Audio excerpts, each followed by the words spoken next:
sought not to retain the knowledge of God. And then you begin to burn within your own lust, within your own self, lusting after the things of the flesh. See, let me tell y'all something. Flesh is not my sin, my friend.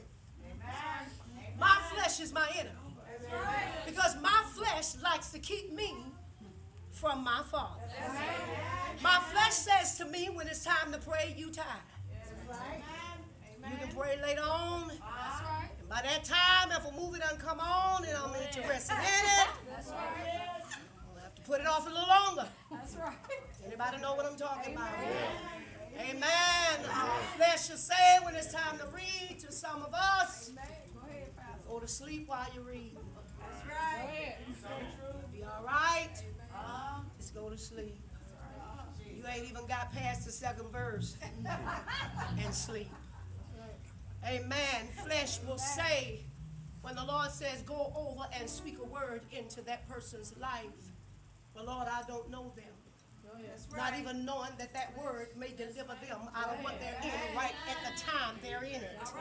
Hallelujah. Flesh will say it. Amen. So I found out that my flesh is no good for me. While we were in Savannah on this week, I met a young lady. And I was buying me a purse. And the young lady worked in that department. And I said, she worked in the jewelry department. But I said, can I pay for this? She said, yes, ma'am. Pastor Anderson was with me. And there was a purse that I had been talking to her about getting her to buy. And when the young lady saw it, she said, I love that purse. She said, I wanted one. I said, why didn't you get it? She said, I'll get it when I can afford it. I said, go get it. And she said, no, ma'am, I can't. I said, you ain't got to afford it. Go get it. And I'll get it for you. And she said, are you serious? I said, did I say it? She said, yes, ma'am. I said, then go get it. She went to get the purse, and when she came back, I started to minister to her in the Walmart. And I laid my hands on her. And I began to speak in tongues. And God had me to speak a word into her life. And then the Lord said, take that you got in your purse and put it in her hand. And I took it out and I put it in her hand, and she went weak.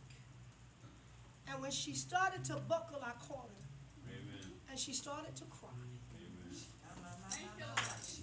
She started to cry. And then she said to me, she said, I can't believe you did it. And I heard the Lord say, take the rest of it and put it in her hand. And I put the rest of it in her hand, and she really went weak. And I laid my hands on her because she said her husband was suffering so bad in his body. And I laid my hand from base of her neck all the way down. And I said, I decree and declare a miracle in his life. She said, they're getting ready to operate on him. I said, I don't care what the doctor is saying. I want y'all to know that ever since that day, this woman of God has called me, and she has texted me, and she said these words to me. Woman of the Most High God. I went home and told my husband about you. And I said, I met a woman that's shown up a woman of God. And this woman ain't playing church. This woman is living church. And she said to him, she said, I need to know what can we do in order to move to Atlanta, Georgia. And she said, Pastor, I need you to know that I ain't playing with this thing. I can't speak for nobody else in your church, but all I can say is I want what you got. Oh, bless the wonderful name of Jesus. I need y'all to understand something. Had I gone on the trip, had I gone on the boat, I would have missed that soul. Y'all don't hear me. I would have missed that soul. But if I stayed just for her, it was enough for me. She said, I done told folk about you. She said, Pastor, I need you to understand something. It ain't about the money. It wasn't the money. It was what you got on the inside. She said, I done been under. She called these two pastors. I know them, but I ain't got to call their names. She said, but I didn't get what I needed. That's right. Jesus. She said, but I want you to know this. She said, I got what I needed from you. She said, I need to be where you are so that I can get what I need. She said, because the pastors today are untouchable. She said, but you let me hug you. You let me touch you. Oh, that's the wonderful name of Jesus. I believe that Paul began to talk to the Roman church. And he said to them, he said, your problem is this. You worship the creature.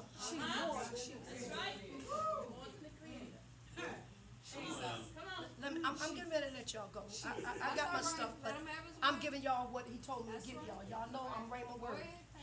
He said, listen, he said, y'all need to understand something. He said, y'all around here, you know, today's preachers are so caught up in themselves. Oh yes. Until they can't see God's people. Amen. Come on now. There are people that are in the house of God whose homes are going into foreclosure. Oh yes.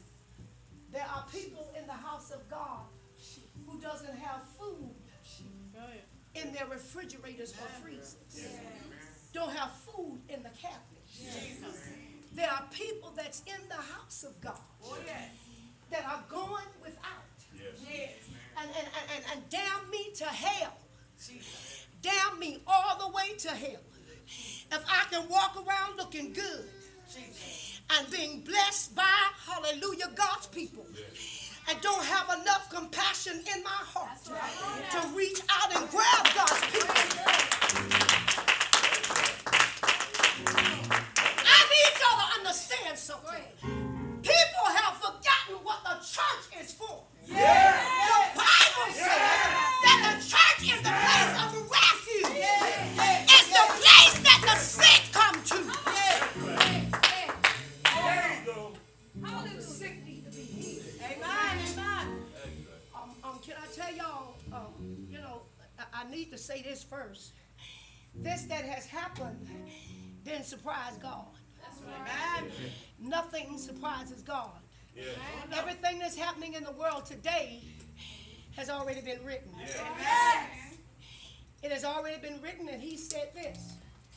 He said, I have given you the recipe to change the world. He said, but y'all won't follow my instructions. Come on now, say it. 2 Chronicles 7:14. That's right. If my people, I know y'all probably get tired of hearing it, but I'm going to keep saying it until somebody get it. Come on now. Am I right about it? They asked they sent the deacon one day to the pastor because the committee got together and said, Deacon, we nominate you to go to the pastor and tell pastor we sick of that message. We want him to stop preaching that same message. We're about tired of it now. Now he gonna have to change or somebody gonna be leaving. We just tired of it every service, doing Bible study, he got to teach on it.